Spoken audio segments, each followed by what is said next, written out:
Language learners are often one day away from reaching their desired level of fluency. Yes, that's absolutely true. I do realize how crazy that sounds.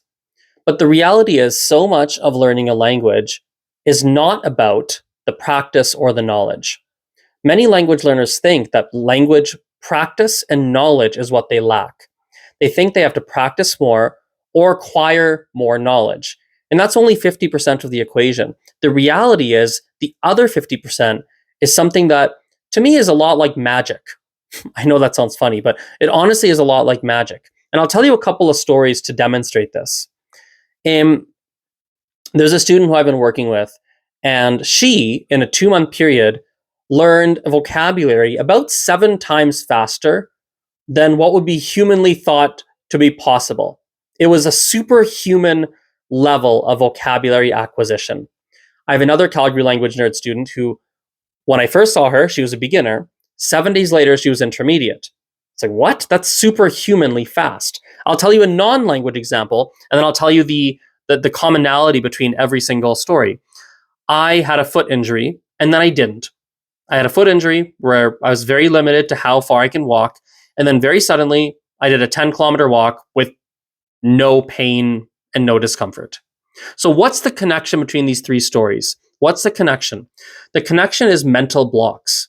Mental blocks. So much of the difficulties we face when learning languages have to do with the mental side of things. It's not just the actual objective knowledge or practice.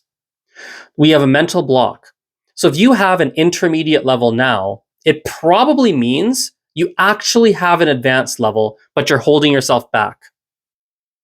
If you have an upper beginner level now, it very well could mean that you have an intermediate level. You could be one level above where you are. You just have a mental block. You're not confident. And that lack of confidence makes it seem like you have a lower level. In fact, it even objectively makes you have a lower level. Why objectively? Well, when you are not feeling very confident, you actually can't access all of the knowledge in your brain. When I told you there was a student who learned vocabulary at a superhuman level at the Calgary Language Nerds, when I told you that, here's my thinking as to why that happened.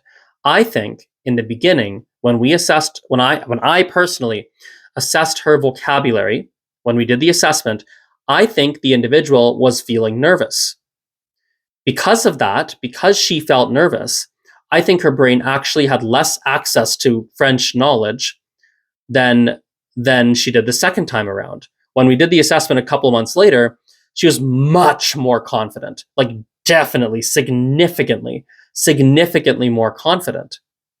Therefore, she had more access to the knowledge in her brain.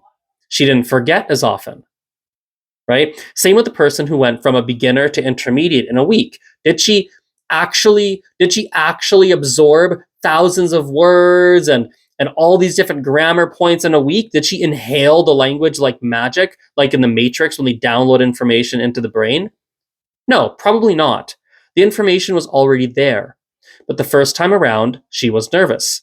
Then she did a couple of exercises at home. She even told me that she did these exercises at home that I gave her, and they really helped her to boost her confidence. And by boosting her confidence, the intermediate level she already had inside her was allowed to shine through. It was allowed to shine through.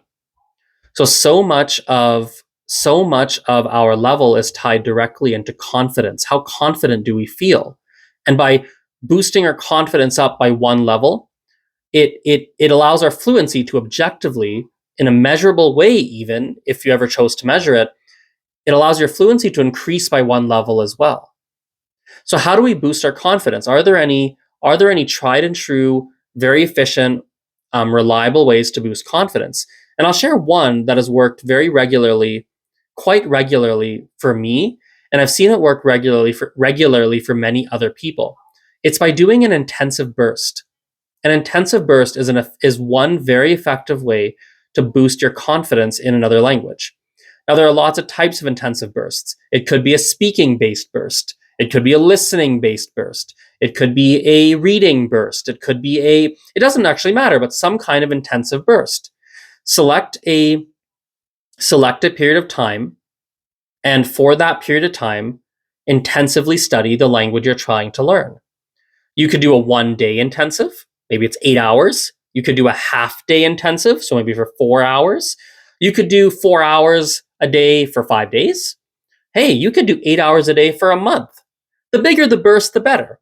But any level of burst, any level of intensive burst will have a positive effect, a significant positive effect on your level of confidence. And when your confidence goes up, your fluency will also go up.